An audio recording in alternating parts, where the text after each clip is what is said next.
Are you ready for love?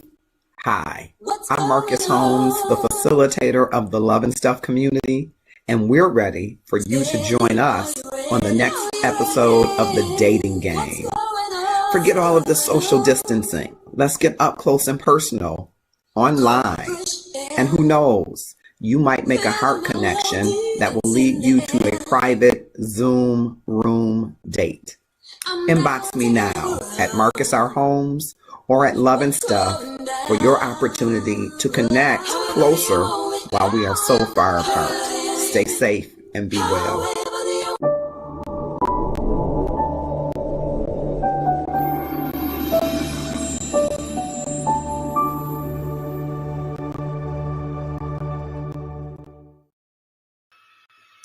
Good evening and welcome to Love and Stuff. I am Marcus Holmes, the facilitator of the Love and Stuff community, and what an honor and pleasure and privilege it is to have you here with us this Tuesday evening, 8:30 Eastern Standard Time, right here on the Love and Stuff page.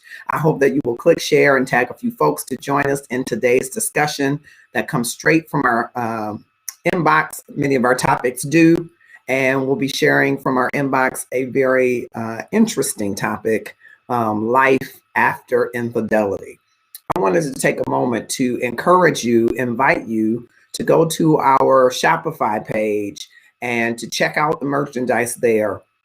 There is a special coupon code, Spread Love, that will get 10% off your entire cart. There is just one item or three items rather that won't get 10% off. So I wanted to clarify that. And those are the gift boxes. If you purchase a gift box and you want us to send that gift box to someone with a donation to them, some family that you want to help, there are donations of $10, $20, and $50. And you can purchase those at the hr-passion-guy.myshopify.com. So if you want to support families that are trying to pivot during this pandemic, you can do that. Any purchase of the merchandise outside of those gift box, 35% of the net proceeds go directly towards helping families, buying clothes, buying food, buying toys, and giving gift cards to families so that they can do the best for their family. We know that many people are connected to food banks, and many people want to have a good Christmas holiday like you and me. And so if it's in your heart to support us, you can go to that page and purchase a gift box. We will send your gift box with whatever note you want us to send to a family in need. And you can do that at the Love and Stuff Shopify store. You can also purchase Love and Stuff Shopify gear on Shopify. The Let Love Spread Like a Pandemic is our new logo, that is new merchandise that has been debuted. You can purchase that there, as well as the regular Love and Stuff, the Gratefulness Journey, Love Over Racism. All of those products are there, and all of those products are 10% off, again, with the exception of the gift boxes, 10% off, and then 35% of that purchase goes toward helping those that are in need. And so I wanted to just at the outset ask you to join us in that effort so that we can help some families, not just in one area, but because we have Love and Stuff families and people that need love and stuff all over. And so if you will give toward that cause, we will see to it that those families are blessed by your donation and giving. I also wanted to share, it is open now. You can purchase tickets to Love Came Upon a Midnight Clear on December 23rd, 6:00 p.m. Eastern Standard Time. It's a 90-minute special. There will be some of Love and Stuff's great actors. We have actors in our Love and Stuff community who will be coming forward and sharing in that dramatization that will include music, both instrumental and vocal music. You don't want to miss it. You absolutely want to tune in on December 23rd at 6 p.m. Eastern Standard Time, right on the Love and Stuff page. If you purchase tickets now, it's $8.99, so you get $1 off. The regular ticket price is $9.99, and those tickets will go fast, and soon you'll have to pay the $9.99. Then on December 30th, we have a special event, another special event, ladies, for you, getting you ready to go into 2021. And so we've confirmed our keynote is Marlon Wilson Williams, who is a life coach who you will hear more about. And one of her taglines is my peace is non-negotiable. So you want to definitely participate in that, along with Love and Stuff's own Christina Smith from Powerful Money Tools LLC. She's going to talk to you about getting yourself fit for the new year. So you don't want to miss that wonderful presentation. All of these events that we're bringing to you, we hope that they will power your life and that they will bring to you some sources of inspiration and information to live out your best life and to up your love game. I hope that you will click share right now and tag some folks to join us in the discussion. I'm just looking across platforms. I see Christina Brown is here. I'm going to see if anybody else is checking in with us. If you would just drop in the comments that you are here, I'd appreciate it. That way I can check in with you wherever you are, and drop in the comments where you are, whether you're on the northwest side of Detroit or if you're in Houston, Texas, Richland Hills, Los Angeles, California, wherever you might be. Drop that in the comments so that we can track with you there. And we're going to go right into our topic at this time. So straight into our topic. And I'm sure our senior associate producer will be posting the topic, pinning the topic in a moment, but I will read it from our inbox. Hey, Love and Stuff. I'm engaged to be married, and about a year ago, my fiance cheated with his baby mama. We did have a rough patch during that time, but we were still sexually active, she says. Thank you for posting it, J. Gerald. We have been together, I think she meant, we have been together for 3 years and engaged for a little over a year at that time. There were no signs, she says. No text messages, she says. No off moves, schedule change-ups, distance, nothing. We continue marital counseling, and now he is pressing me for a date, meaning he wants a date to get married. I want a little more time because maybe he isn't done with the baby mama. Should I give him more time? All right, I see folks from Tulsa, Oklahoma. Hey there, Valencia Etner. Thank you so much, and happy anniversary to you. And the encouragement, Thriving Tuesdays celebrates 3 years, and they did it big this morning. And I am so proud that we are connected to Pastor Valencia Etner as we know her, Mama V. So thank you all. I hope you will click share and tag some folks to join us in this discussion. So basically, her fiance cheated. They've been together a total of 4 years, just to help to get the numbers out, right? And 2 years in, they got engaged. And then after a year of being engaged, she found out that there was some infidelity with his baby mama. He has a child before this relationship. And they had been already in marital counseling, premarital counseling, and they were continuing that, but he now wants to set a date. And she's wondering, I love this man, but I'm not quite over that, there was some infidelity. Should I have more time? How much more time should I have? And so I wanted to ask that to you in the Love and Stuff community, in the hopes that she and he, because they're both involved in this conversation, might watch it and say, And that's what we hope with these inbox discussions, right?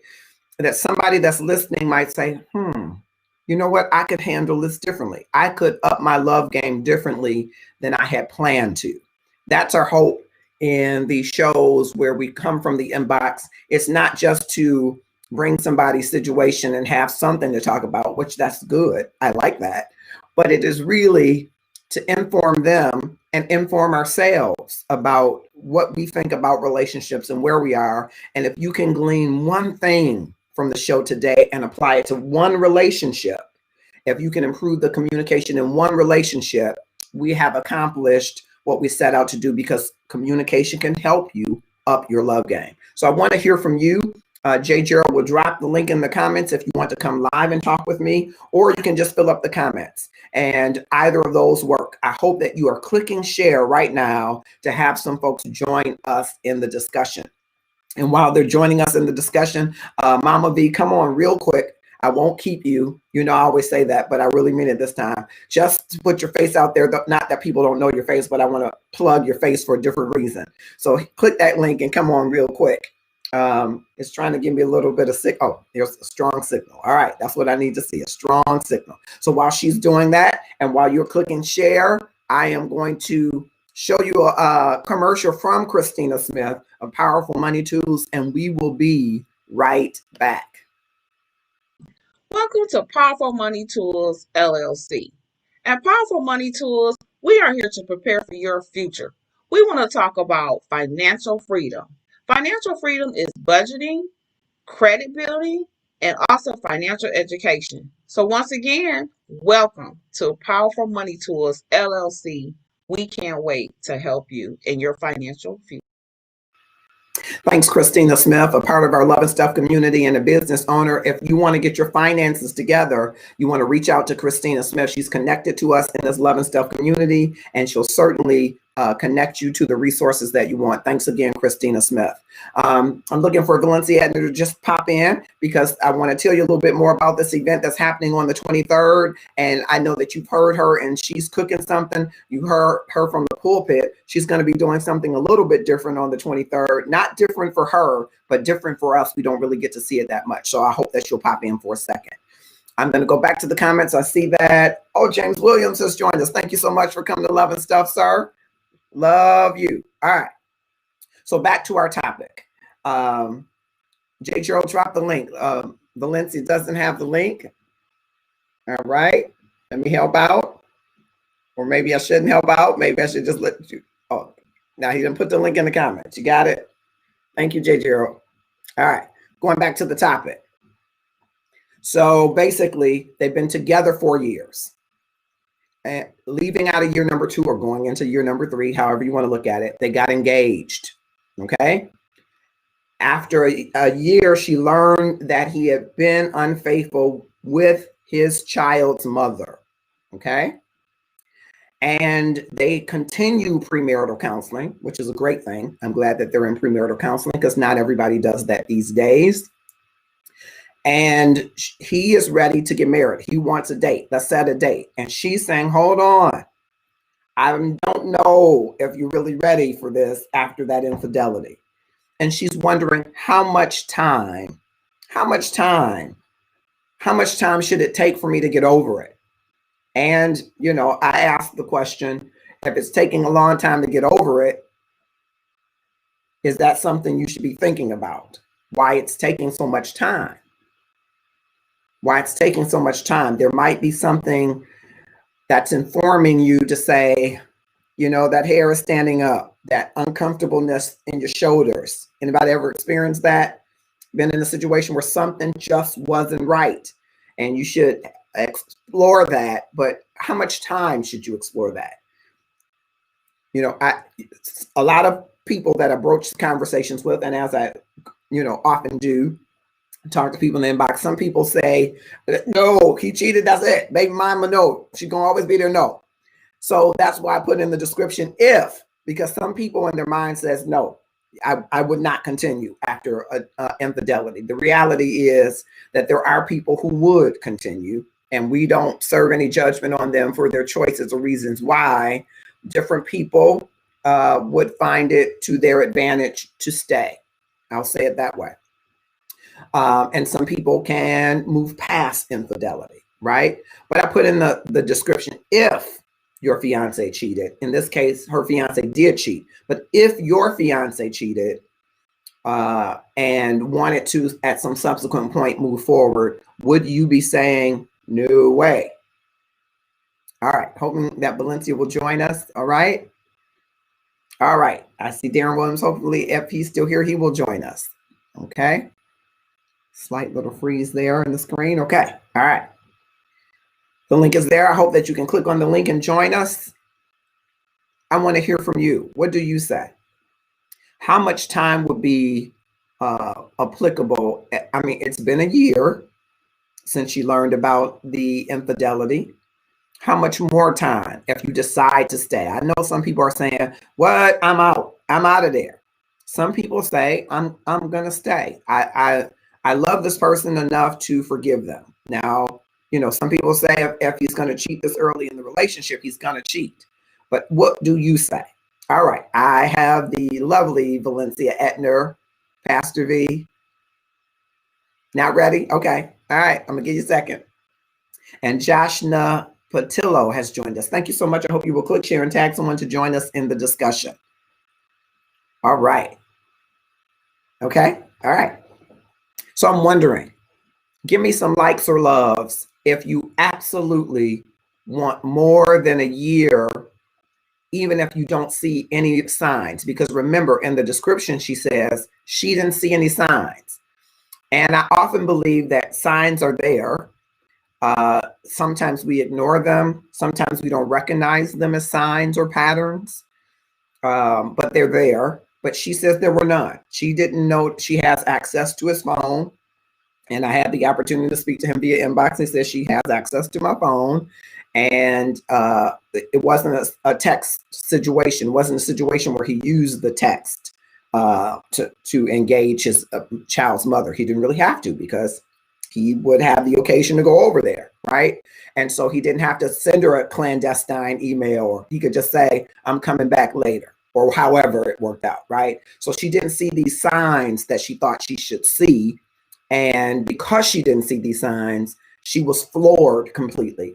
I asked her, going into the relationship, did she feel some kind of way about the baby mama? She says they've been civil, cordial, never, not, girlfriendish, but they've been cordial. And she, took the reality that this woman would be a part of their life, and that she'd have to be mature, and whether or not they have children or not, this child is her child, would become her child. So pretty, a fairly decent maturity as it relates to these blended situations. And so she says there were no signs, and that concerns her, because she says, well, how will I know now? How will I know going into the marriage? Because I didn't see any signs then, he might just get better at it. And so, which is a valid point, but I want to hear from you. And I'm going to bring in, are we ready? Drum roll. Hello there, hey, Mama V, and happy anniversary, and congratulations. Thriving Tuesdays is thriving, and I'm excited about that, and excited to be connected to you and Thriving Tuesdays. And so thank you so much for the work that you do. And I just wanted to say happy anniversary. Thank you. And I wanted people to see your face, even though I think in Love and Stuff, people have seen your face, because on the 23rd, you've agreed to kind of do something slightly different than what people ordinarily get to see you doing. You're going to be doing some acting, which you are a thespian. So it fits with who you are, but everybody doesn't get to see that aspect of you in our Love Became Midnight Clear, in our presentation. So they don't get to see you in that regard, but you've got a long catalog of good work as an actress. And so I'm excited that you consented to it. I was excited. I'm excited about it. Yeah, I am too. And we also have Aria Moody, who's going to be participating as well, who is, knocking it out in all of these different roles. I'm trying to get Richard Dickey Mason, but he is, he is top bill. I'm just trying, we just love and stuff. And we also have Kevin Tate, who is an actor and writer and producer. So we got some great folks that are coming. We're going to have some music. I'm going to try to get our thespian resident actress, Mama V, to do a little singing in there. She ain't even heard that part. But did you check a little with LaQuint? some acting, some narration, some dance, some music. Did you check with LaQuint? I'm going to say, now these top bills. I know. It's Love and Stuff. We try. I understand. And I wanted to pivot in this. Of course, I'm always trying to find ways to elevate the other voices in Love and Stuff, because we have phenomenal people here. Yes. And I just want everybody to know all of the things about the phenomenal people. So Lena Brown has joined us. Bilal Muhammad has joined us. Victoria Boyd has joined us. Thank you so much. I hope all of you have clicked share. I hope that you have. Valencia, let me ask you this, because you're a pastor. Now I'm pivoting slightly. If a couple comes to you and infidelity has been an issue, and one of them feels blindsided by that, that's always fascinating to me, because maybe because I'm a people watcher, and I think I think that our desire to be connected and sometimes the infatuation kind of blurs our vision, but there are sometimes signs there when that stuff is happening. But would you, Sometimes.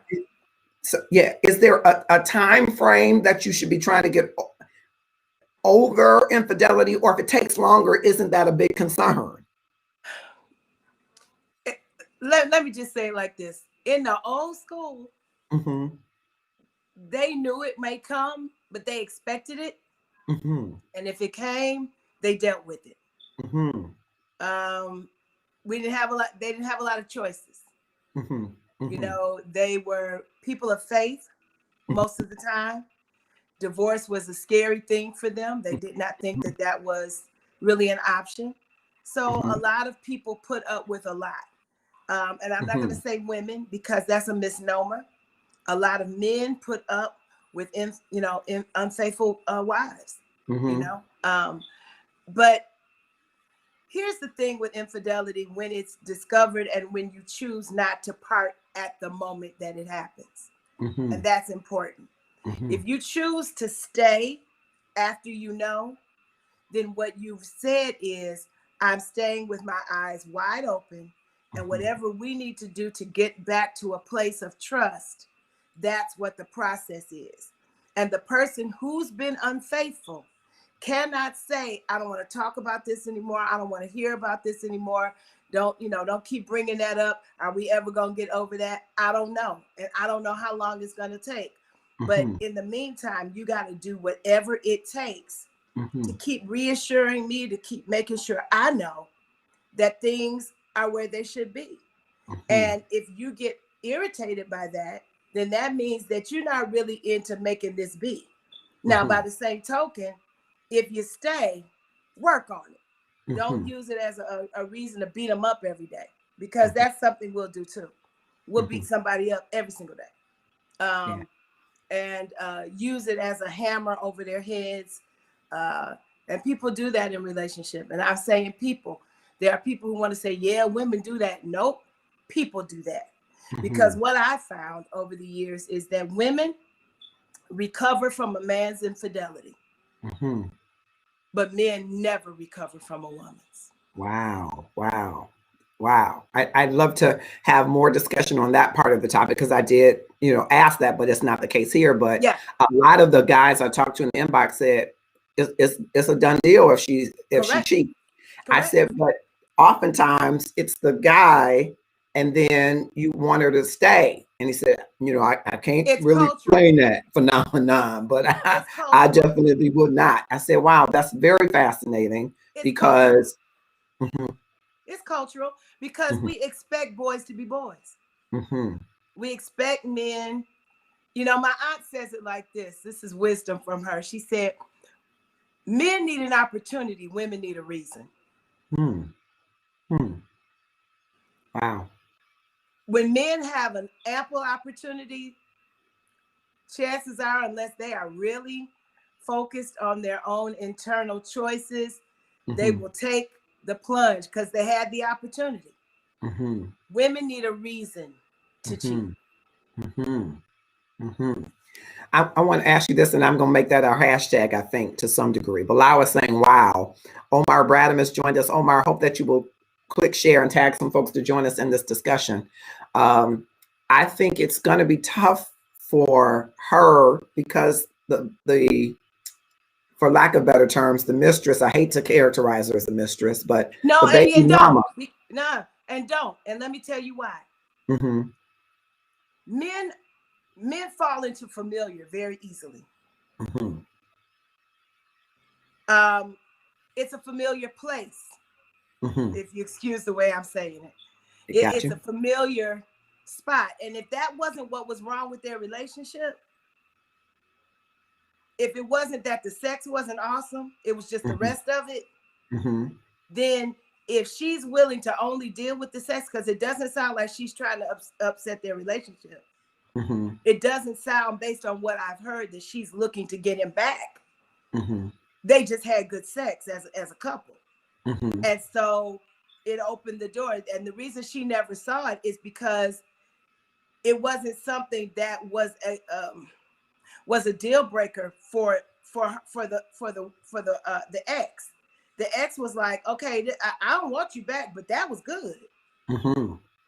And so a lot of times that's the issue, that no, it's not a matter of the infidelity is because somebody wants that person. Mm-hmm. Sometimes it's just falling back into familiar, falling back into that which worked, that's which was good about this. And it's just old habits die hard. And I'm Yeah. not saying that that's an excuse. I'm saying Mm-hmm. that's why often it happens. And he probably does not want the ex at all. Yeah. He wants what he has. Yeah. And I want to ask you, because you're right, at least, from what he has said in the inbox, Yeah. it was a slip up. But her thing in response to that is, but how many times you gonna slip into this familiar thing when we have a rough patch? Because they were having a rough patch when this happened. And he So didn't want is to your go out and go-to start anything new.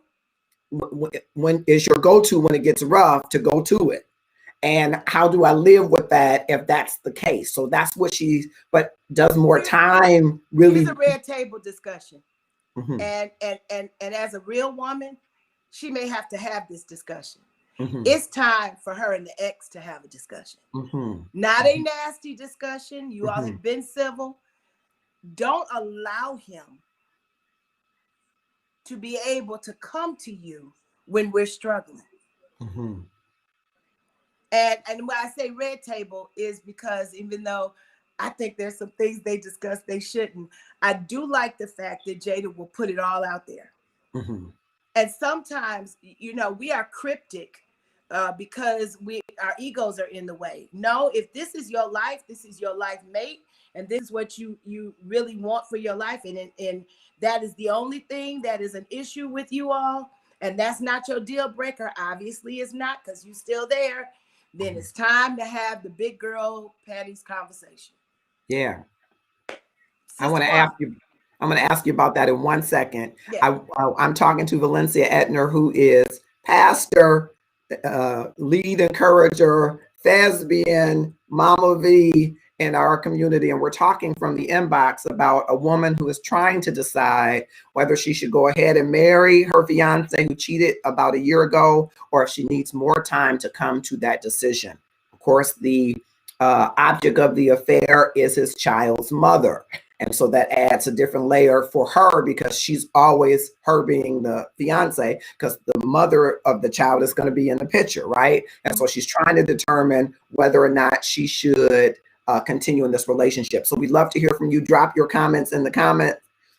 Drop your comments in the comments and let us know what you think about it. That conversation is one that I think is important, but boy, is that a delicate conversation if the maturity level of the baby mama isn't at a certain level. She'll say, yeah, I got you where I want you. I'm gonna get him when I want him, even if he doesn't want me. Because If sometimes that, women but use if that that's as a way to keep a hold on a man for some period of time. But if that's her response, then her next step is to say to him, if you are willing to keep engaging with this immaturity who doesn't understand that she has the keys of telling you, when you're struggling, and being a real woman about this, then maybe you're not ready either. Mhm. But I think before she says, I can't do this, she needs to have that conversation, because it's not as if the issue is that he's going out doing things that the phone bill is stupid, or money's not quite making sense because he's taking somebody else out, that kind of thing. He's not cultivating a new relationship. Mhm. He's slipping back into familiar because he's allowed to. Yeah. Bilal is saying plenty of fish in the sea, trust issues before marriage. Please move on. What do you say to that? I think that trust issues, it depends on where the posture is. Again, I believe that infidelity can be worked through Mm-hmm. if both parties are willing to work through it, and no one starts to be, irritated by the process. Because if you really want this, then you've got to respect my process. Mm-hmm. And if I'm willing to stay with you and work through it, then respect my process. If that means that if I call you and I don't hear from you within 10 minutes, that I have a right to say where you at, Mm-hmm. Then you got to live with that, because you put us in this position. Mm-hmm. And if you don't want to be put in that position, then one, don't cheat. And two, if you do, and I tell you this is what it's going to take, and you can't handle that, then you bow out gracefully. Mm-hmm. And so in this situation where he is like, okay, we can continue counseling, but let's set a date. And she's like, no, it's only been a year. And he's like, how long will it take for you to, trust To believe me that I'm not doing this. that I think again, her having a conversation with baby mama, I hate to call people that, with the child's mother, and saying to her, listen, let's have a woman, I don't want to sound like Shirley and Barbara, but let's have a conversation, a real 100%, keep it all the way real conversation about what this really is. Because often that male will use this friction as leverage on both sides. Mm-hmm. So you got to be careful. And I mean, because it happens, like I said, both ways, where the person in the middle, which is the person who's dealing with both, who's, that cake and eat it too thing, will make the others feel like they are having in a tug of war, and this person is the prize. That has to stop. And whoever's counseling them needs to make sure that that's very clear to that person, what their responsibility is in this situation. And then I do truly believe that these two women need to have a conversation. We're talking about, go ahead. Because if they don't, then he's the go-between. And things change when a man knows you're talking to her. Or things change when a woman knows that you and old boy are cool. Because now, you become the possible victim of their stuff. So you got to kind of walk differently. So, if this relationship for them is worth keeping, it's worth holding on to, then they got to do the work to get it there. It's not going to happen just because you go to counseling and somebody pours something in your head. You got to do some work. You got to do some convincing. Okay, I want to talk to you a little bit about that convincing. Joshna Patello says, I wouldn't marry him. I feel as long as his child's mother continues to want to sleep with him, he will continue to sleep with her because apparently he has not gotten over whatever type of relationship they had. I'm good. Interesting perspective, Joshna. I hope I'm pronouncing your first name correctly. And I certainly honor that. I'm just wondering, are we giving away the power to the love of our relationship by saying, that this woman has the power? Is there a way to take that power back that we may have been given away? Is there a way to take that power back if you've invested 4 years into this relationship? And I know Valencia's right. She talked earlier. Mama B is right. I'm going to call her a ton of different names. She's right when she said earlier, in the old school, I think my parents would probably be 70 years tomorrow. They had, not that I know of any infidelity, but they wouldn't have told me, but they had ups and downs and drag out ups and downs, but they were committed to staying together because that's what you did in that time. And so while 4 years doesn't seem like a long time, it's a long time to invest in a relationship that you have made exclusive toward going into a lifelong relationship. And I'm just wondering, if you put 4 years in it, should you give it up that quickly and say, I'm good? I'm not, saying Joshua that wouldn't be, right to do or not right to do. I'm just wondering, is it worth considering the amount of investment that you put into a relationship, and maybe even why? Because if you put that 4 years in, it could be fear that kept you there. It could be love that kept you there. And so I think you do have to consider those as well. Bilal is agreeing though with You her. just He said said something really important. You just said something really important. And that is that each person has to do their own assessment of themselves. mm-hmm. You know, why is it that you felt the need to go back to your ex when you're in a place where you are struggling with your current? What Mm-hmm. in you put you there? And that's why I say it depends on where the level of counseling is. If the counseling is only couples counseling, then it may not get to the bottom of what this is. Mm-hmm. I think that both of them need to take a look at two things: him, why he felt that he needed to do that, and why he felt it was okay, Mm-hmm. and that he didn't come and tell her initially. Mm-hmm. And then I think that she has to ask herself, am I staying with this because I genuinely love this man and I believe that in his heart of hearts he's a good man and this is a slip? Or are you just, I've invested 4 years and I don't want to get back on the bicycle. You know, I don't want to get back on the roller coaster. And I think you have to ask those very important questions on the onset. And then if you get past that level, then you begin to say, what is it that it takes for us to get there? Sometimes we put the cart before the horse. They're at what does it take for us to get there when I'm not sure that they've dealt with their own individual issues. He wants it to be over. I did it. It's done. I'm through with it. Let's move forward. And she's like, I didn't see it in the first place. So how am I ever going to know if it's happening again? And then we're 10 years down the road and I've invested 14 years. And then I feel like a fool because I didn't deal with this at 4 years before we said I do, before we made the connection.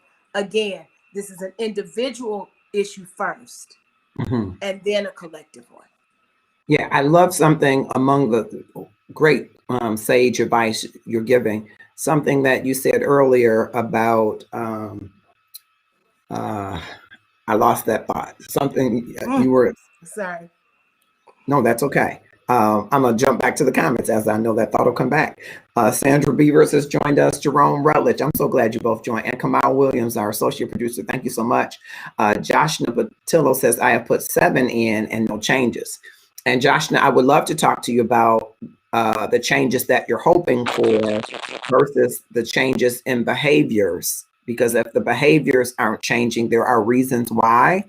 And maybe there are things that those lack of behavior changes are telling you, maybe. And the behavior changes can come, but if there's no internal change, it's not really change. If there's no understanding as to what I have done and who I am, why this is a problem, as opposed to just changing behaviors. Sometimes we change behaviors because we learn the checklist of what we're supposed to do, but there's been no internal transformation about why this was a problem in the first place. So all the change in behaviors is just a change in action. It's not a change of heart. And this is a heart thing.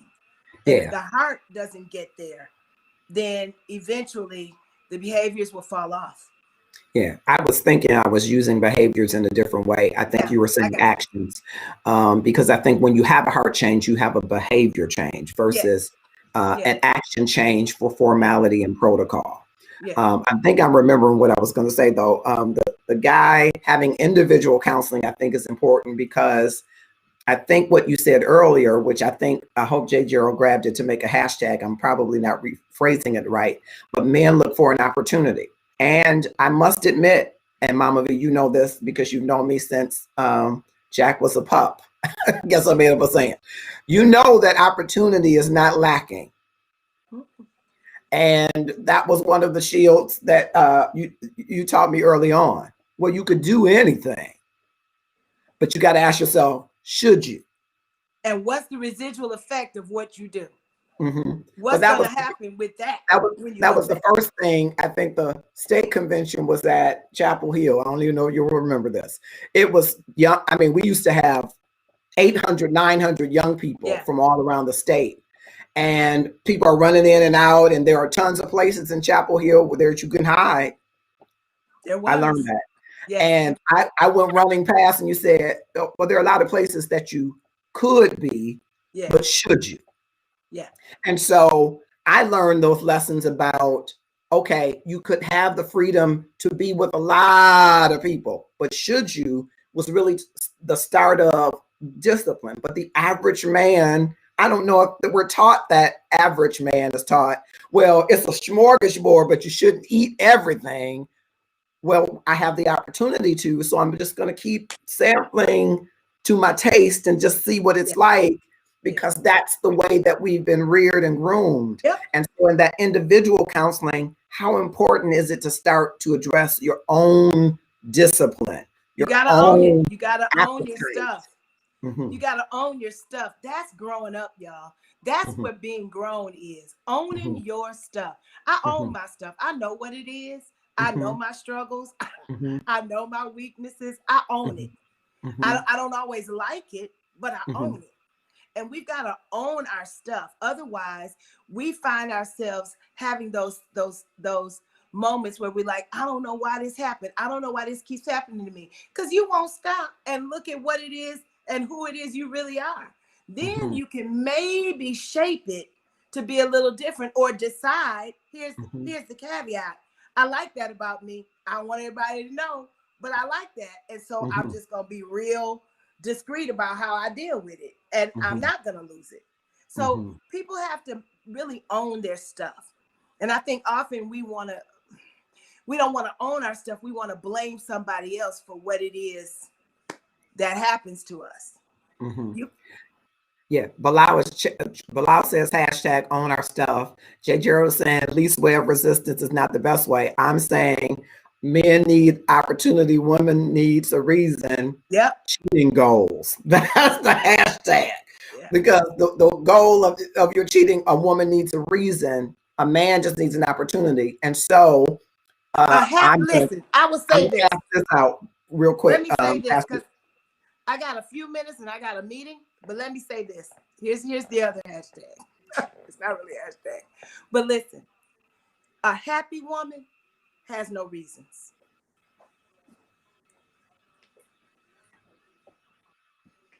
A happy man will try it. He don't want to lose what he got, but he'll push the envelope. And that's that place where, and I'm not saying it's an exact science, because I know some women who opportunity is fine with them. And I know some men who need a reason. So I'm not saying it's an exact science, but just as a general view, it's really difficult to deal with. It's really difficult for a woman to just go off. If they're happy, if you're meeting needs, if you're being there for them, if you're doing the things that they are in need of, then you very seldom have to worry about whether or not they are going to be cheaters, because they don't want to. They have no desire to. But again, like I said, often men just need an opportunity, and that's my Aunt Sage advice to me: to not get so upset about when a man acts up, because given the right opportunity, and they don't even mean it. Like she says, this is the other funny part of it. She says, because then when they get up, it sours on their stomach. They don't know why they did it. It was opportunity. Yeah. And I think the converse for the happy woman doesn't need a reason. A disciplined man probably doesn't respond to the opportunity the same way, because again, the opportunity is everywhere, but a disciplined man says, I could, but should I? Right. And that's the part of the discipline. Before you go, again, December 23rd, Mama V is going to be one of our stars from Love and Stuff. And our love came upon a midnight clear. She is going to not be speaking necessarily, but you're going to get to see her acting. So you don't want to miss it. You can go to the Love and Stuff page and get your ticket. There's a discount on the ticket up until a certain date, so you can get a discount. But you want to definitely see her in the presentation.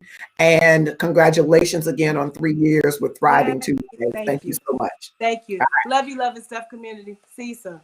All right, we'll be right back.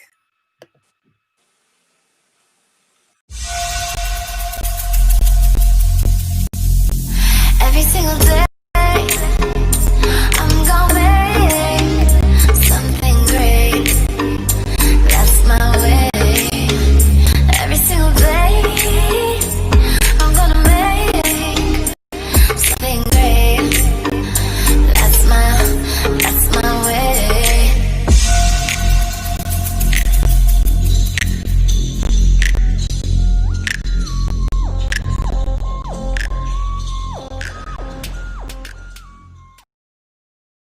That's Royal Cheesecakes and Varieties. They are rcvcakes.com. They are in Raleigh, Durham, North Carolina, and you can purchase and ship stuff just in time for Christmas, but you got to meet that delivery deadline quickly, and you will have a chance to win some of their delicious products if you purchase your ticket and meet us on the 23rd for Love Came Upon a Midnight Clear. It's a presentation you don't want to miss. Philip P.D. Patrick has joined us. Sandra says, yes, tell these girls the truth. Love yourself first. Andre Green has joined us. Thank you, sir, for coming to Love and Stuff. I hope all of you that are joining will click share, own your stuff. It's a good hashtag. I still want to see the hashtag. Men need an opportunity. Women need a reason. We're talking about cheating. And I think that was some sage advice that Valencia's aunt gave to her about men and women and their reason for cheating. We're talking from the inbox about a fiance who's been with her fiance for 4 years. They got engaged after 2 years. After that 1 year of engagement, the third year, he cheated with his child's mother. And so she's concerned that that might be something that will be carried on and carried forward into the relationship. He's ready to get married, though they're having premarital counseling. He's saying, hey, let's get married. And she's saying, I need more time to get over this unfaithfulness. What do you say? Is a year too long? Should she have infinite time forever until she's ready? Is the very fact that she wants more time a sign that she needs to call it quits? What do you say? Drop in the comments what you say. And if you're wanting to come live with us, the link is in the comments there. I'd love to have you come live on screen with me to talk about it. Let's see what you're dropping in the comments. I see some hashtags. Thank you so much. Thank you, Jay Gerald, our senior associate producer. I want to hear from you. And you can click on the link to join us live. Give me some likes if you think that this brother who was unfaithful should be patient for however long it takes. Give me some likes if you believe that. And if you disagree with that, give me some mean faces. Okay. Give me some likes if you're saying, hey, he was in the wrong. However time she needs, if he wants to be in this relationship, whether she needs another year, 6 months, however long she needs, that he should just hang in there with it. Give me some likes if you agree with that. And if you say no, she should have a finite amount of time. Give me some mean faces for that. Okay, I'll give you a second to make those comments. Drop it in the comments or click on your likes. Just like that. Click on your mean faces. Just like that. And give me a sense of what are your thoughts? What are your thoughts about that? Okay, while we're taking a second for your thoughts to register, I again wanted to shout out to you that on the 23rd at 6 p.m. Eastern Standard Time, Love Came Upon a Midnight Clear. It is a musical presentation that will have narration and acting and dancing and everything that you can think of for a Christmas special celebration on the 23rd, right on Love and Stuff at 6 p.m. If you purchase your tickets today, they're $8.99. If you purchase them before the 19th of December, after that, they will be $9.99. And as I stated at the outset, on the 30th of December, we're also having a special event. If you're trying to get your finances and life and situation together going in 2021, you don't want to miss that event, and we'll have more information there. All right. I see the top. Thank you very much. Okay. So I wanted to give you the opportunity to drop in the comments. I see that there's a little bit of connectivity issue. See if we can work that out.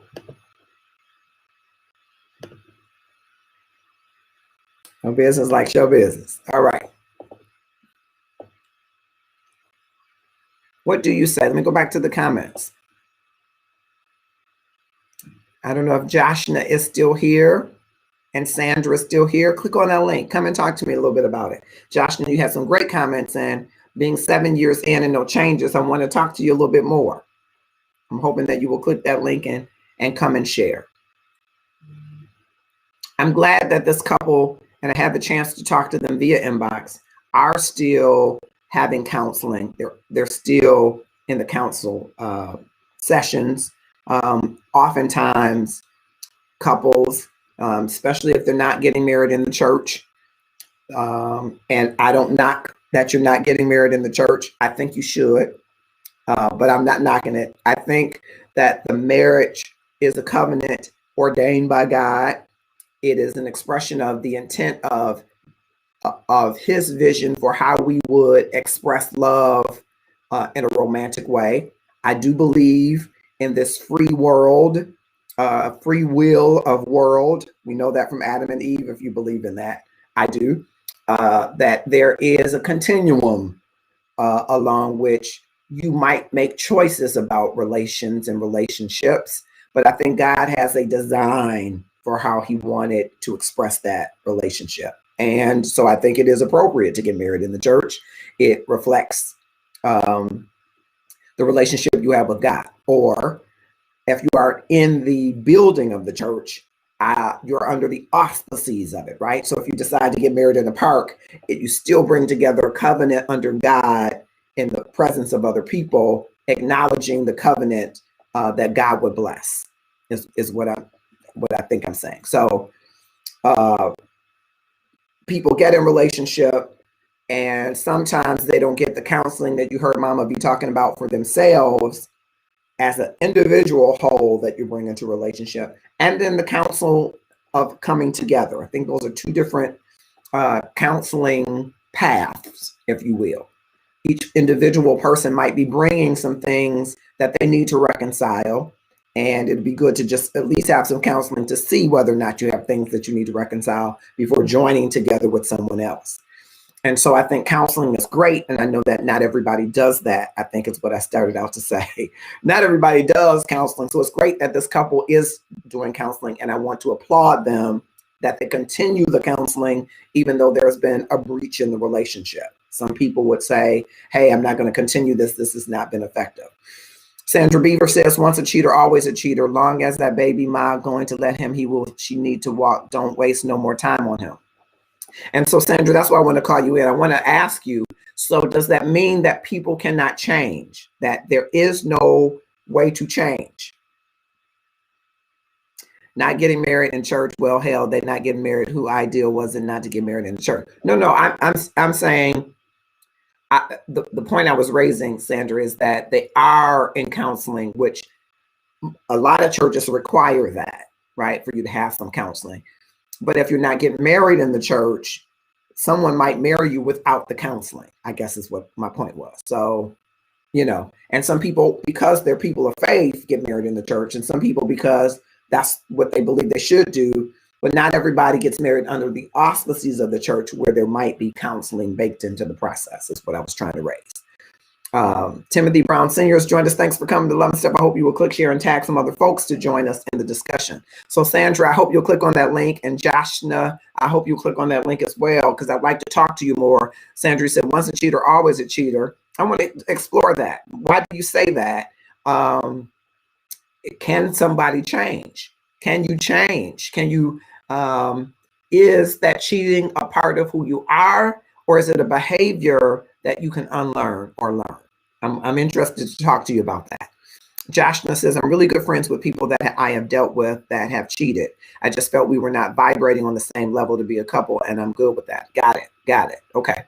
I'd love for you to come on and we could talk a little bit more about that. But Sandra, I do want to hear your answer to that.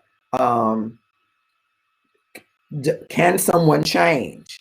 Can someone, because I believe in part, we all have behaviors that are learned, that are sometimes handed down to us, sometimes a part of our familial structure. We've seen other people in our community, in our structure, who have not been faithful. So these are behaviors that we've observed and then put to practice, kind of a pathology, if you will, of how we exhibit behaviors as a part of a pattern of life. And I'm wondering, can you unlearn that? It would be, to me, a liken to someone who comes out of a situation that might be less than desirable, and they become a doctor or they become a lawyer. And instead of going the path of some of the other people that might have gotten in trouble or been placed in jail because of all of these deterrents, or some would say manufactured deterrents, poverty and other social ills, they were able to unlearn certain behaviors. I'm wondering, is that the same with cheating? If you were hearing Valencia talk about a man needs the opportunity, can a man then be taught to discipline himself so that even though the opportunity is there, he makes another choice besides choosing to cheat? Because cheating is a choice. And so if a man has a certain amount of discipline, can he choose not to cheat when he was once a cheater? And I'm just interested in getting your feedback on that. Because I know that there are, I know that there are brothers who have cheated, who have admitted that they've cheated, been in some of them very private cheating situations, and some very public, and some who have moved beyond that cheating. Now, of course, I couldn't know to 100%, right? You're not with someone 24 hours or 10 hours maybe, or 3. But people who said they've moved beyond it because they changed their heart, you heard Valencia say, and then their behaviors. And so can this be a heart change for an individual? And if he is the one saying, but I still want to marry you, is that a good sign? I want to hear from you. And I know Kamal was here earlier. I hope that he will click share, click the link. If Darren Williams is here, I'd love to hear from him. And Sandra Beavers and Josh, I hope I'm saying that correctly, Patillo, I'd love to hear from you. If Omar Bradham is still here, I'd love to hear from him. J. Gerald, drop that link one more time so that they can, I think you pinned it. Thank you so much. Round of applause for that, J. Gerald. He's just hardworking. I'm interested to know. So I hear, how many agree with Sandra? Once a cheater, always a cheater. There's no overcoming cheating. Give me some likes if you agree with Sandra. There's no overcoming cheating. All right, I'm gonna give you a chance to do that. And I am gonna go to a quick commercial break. I hope you will click share and tag someone to join us. Who do you know that's looking to buy or sell real estate? I'm Enrico White, a North Carolina realtor with Keller Williams Premier. The Charlotte, North Carolina market is one of the top 10 markets in the country. Nearly 100 people per day moving to the Charlotte area, and you need a realtor. Now in North Carolina, I would love to refer a realtor to you wherever you are. Feel free to reach out to me, 980-777-9157, or look at my website, enricowhite.kw.com. Realtor Rico to your rescue. Thank you, Realtor Rico from the Charlotte, North Carolina area. Listen, if you're looking to relocate to Charlotte, North Carolina, and you're looking to purchase a home, Enrico White is the realtor you want to reach out. And if you're in other states, he can connect you with another person within his realtor network. Contact him based on the information shared. All right. Sandra says, I've been there. I was married for 25 years. And when I found out, I left, and now he's married again and he's cheating on her. Just sad. His grandmother passed away and he has a side piece there. And she, just because this is the way I'm single, will not deal with all that baggage. And I'm wondering, Sandra, and thank you for that. I was hoping that you click the link and join. I'm wondering, based on your experience, do you think that your experience is the common experience? Do you think that what you have personally experienced, and I'm sorry that you did experience that, do you think that that's what most people experience? Or is that specific to you? And I understand, because it's a reality for you. That is what you've experienced. I'm just wondering, Because one man is a cheater, does that mean we all are? And does that mean that if you cheat, that you will always cheat? That's the question I want to know. And I know it would be hard to see it any other way because you've experienced a cheater. But I'm just wondering, maybe this cheater that you've experienced didn't have the right person, the right motivation, the right will to discipline himself and understand what that discipline is.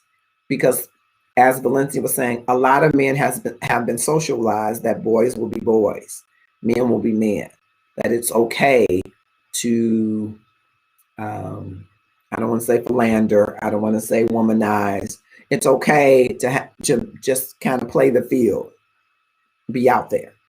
And if you're not taught anything differently or taught how to unlearn that, then you're right. Once a cheater, always a cheater. That would be the same for a liar, a robber, a murderer.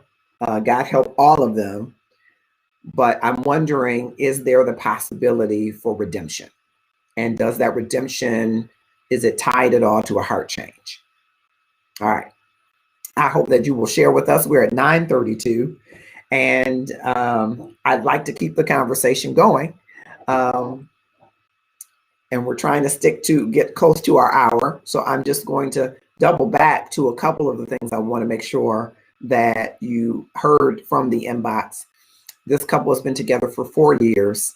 They got engaged after 2 years. After 1 year of being engaged, so after year 3, there was infidelity.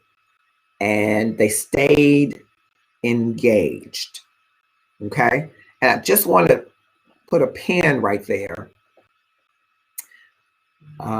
to ask a question and maybe drop a thought. If, and this is an if, because a lot of the people I talked in the inbox said, no way, Jose Marcus. There's no way I'm staying if there's infidelity.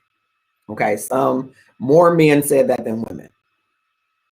But if you decide that you're going to stay engaged after there's been infidelity, are you saying to that other person that that behavior is okay? I want to hear from you. Your fiance cheats on you and you find out about it, because there are times that a fiance is cheating and you don't find out about it, but you find out about it. And you decide to stay in the relationship. Is by the mere fact that you are staying, are you saying to your fiance that this behavior is okay? I want to hear from you. What do you say? Drop me a like if you say, yes, I'm saying the behavior is okay. Drop me a mean face if you're saying HELL, no, the behavior is not okay. What are you saying to your fiance after you have caught them, him or her, in infidelity and you stay? Could that be interpreted that this is okay? I'd love to hear from you. Drop some emojis or likes in the comments, something in the comments. We're at 9:34, and I really want to share. See, Sandra Beavers has dropped something in the comments. Some women get comfortable with it, like or some women just want to say they have a man. Having a piece of a man is better than not having one. Woman must love themselves first and find a better hobby. Okay, all right. I honor that. And so I'm wondering, if you stay, Sandra, if anybody stays, is it sending a message to the other person that the behavior is okay? I'm going to hang my hat right there as we hasten toward the end. I think it's important, and I shared in the inbox conversation with them both, I think it's important that we realize that we're communicating all the time. We are communicating in our interactions and in our relationships more than we know, more than we are consciously, and sometimes more than we are intentionally meaning to communicate.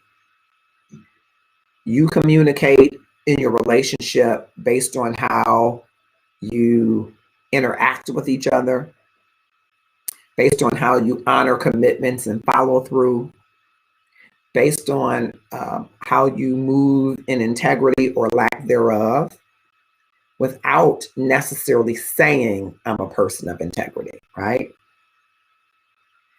How trusting or distrusting you are, right? We are always communicating, and we should always be mindful that we are communicating.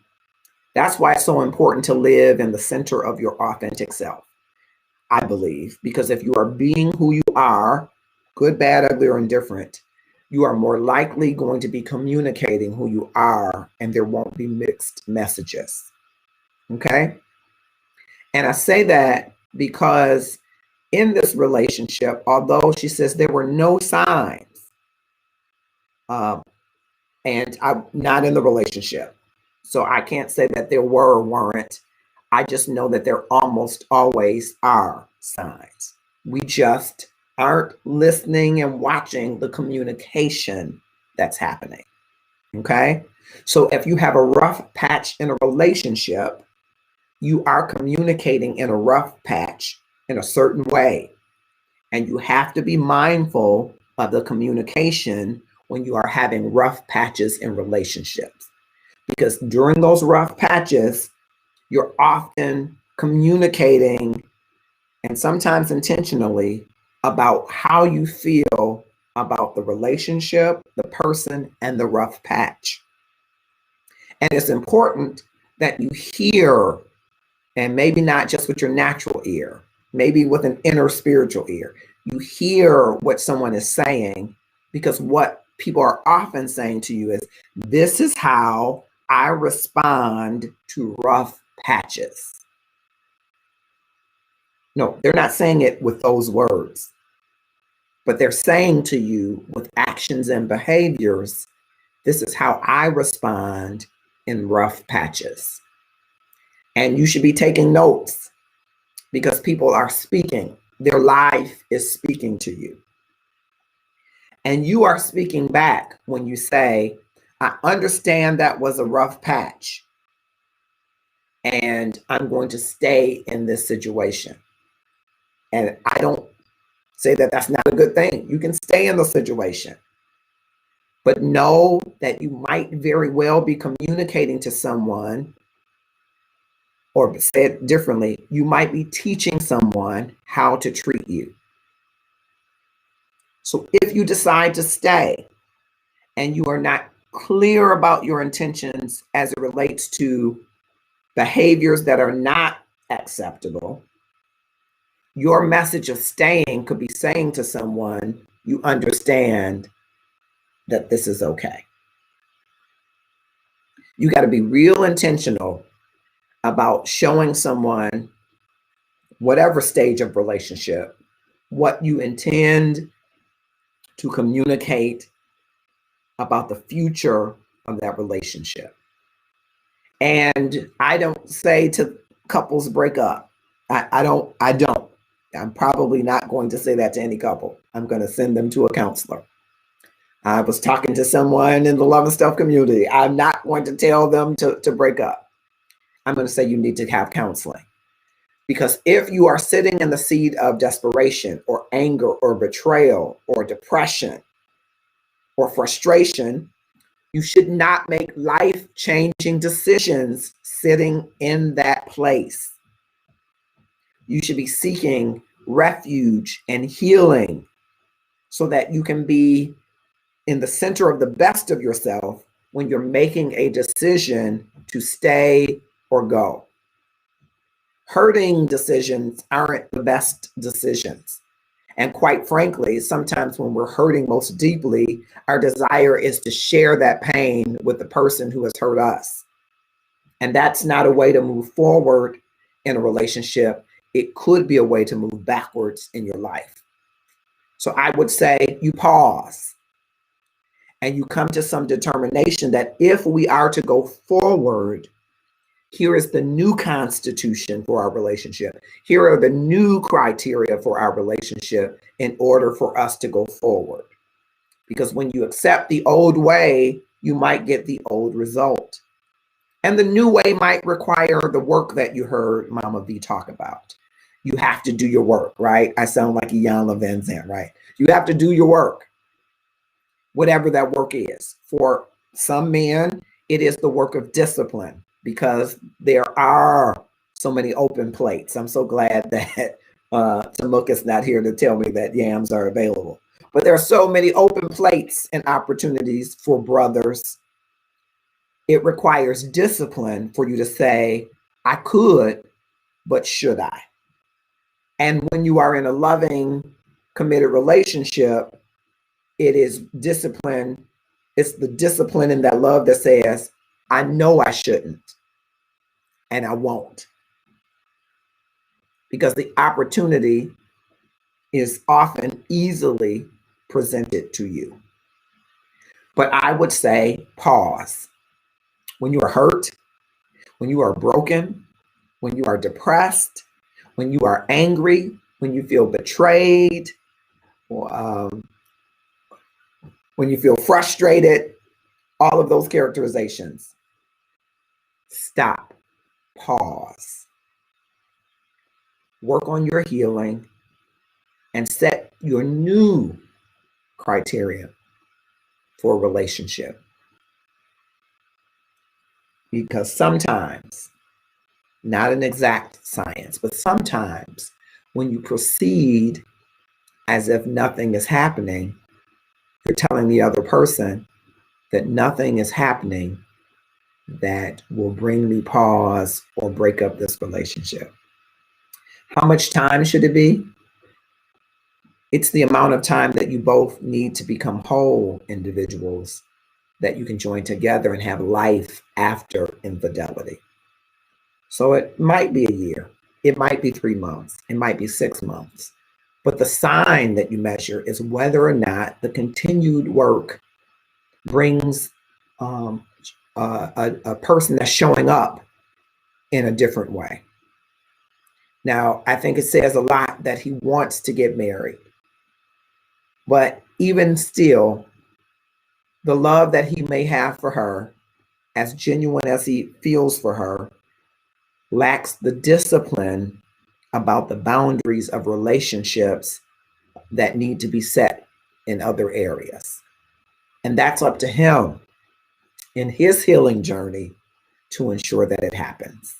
I'm going to go to the comments. It's been a great show. Communicate is the best key. If you don't have that, they just there as roommates. Good point. Hell no, she says, no, it's not healthy. It's called stress. Okay. A real man knows how to treat a real woman, and that goes both ways. My grandmother always says, two wrongs don't make a right. Yeah, I agree. I think that's sage advice. I just wanted to add to that. Real men have to learn discipline. Elsewise, a real man could cheat.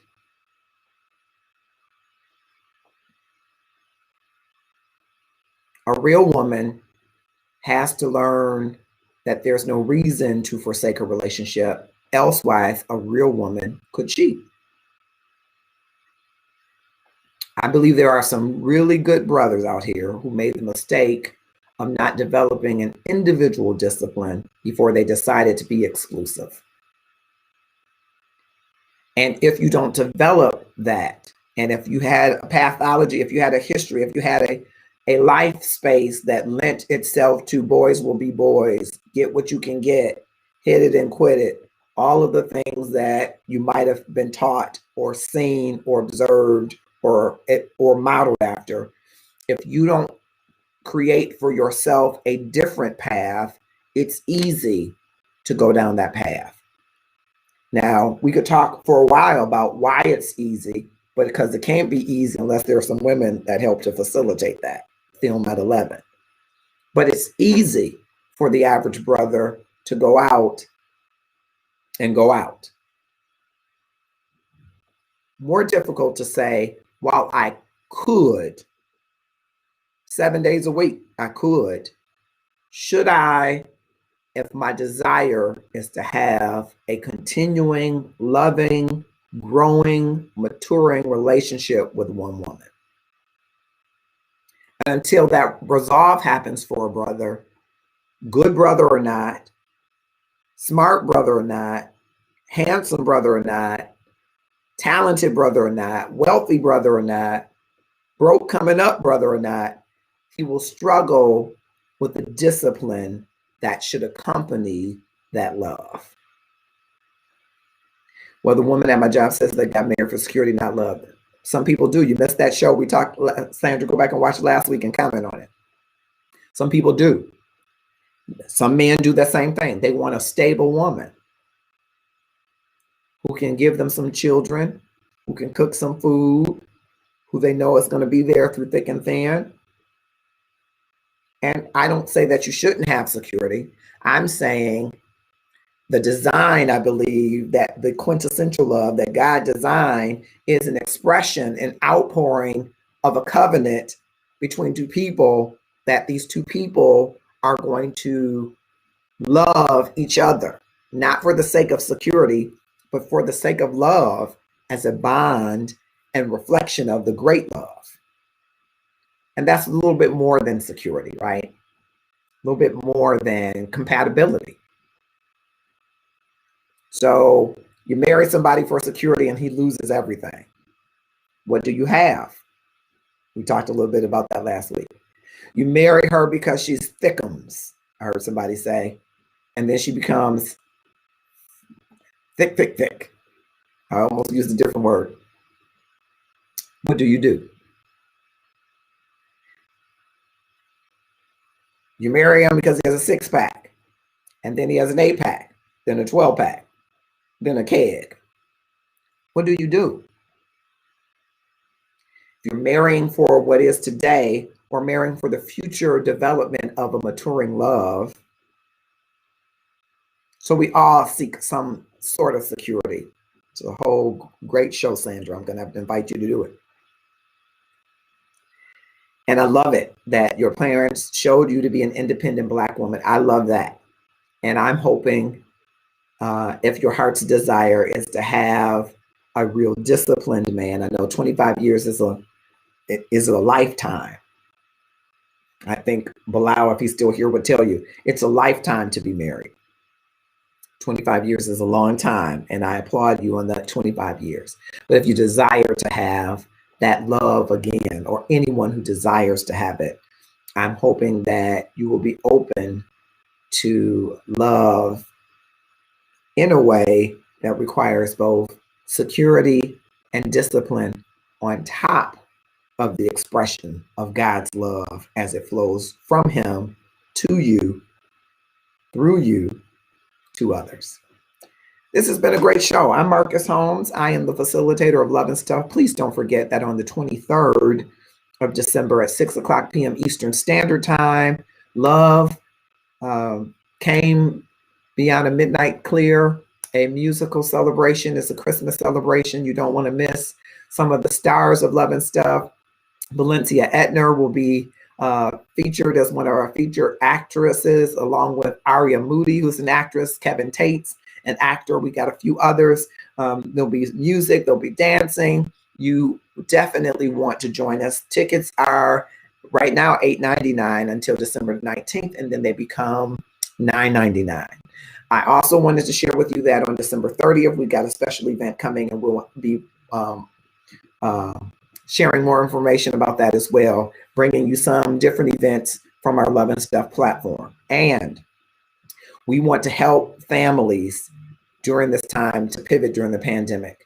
We are selecting families in a couple of the hubs of Love and Stuff. So families in Texas, families in Detroit, inboxes if you know families that need. Now you can go to the Love and Stuff page, hr-passion-guy.myshopify.com, and you'll see some advertisement around it.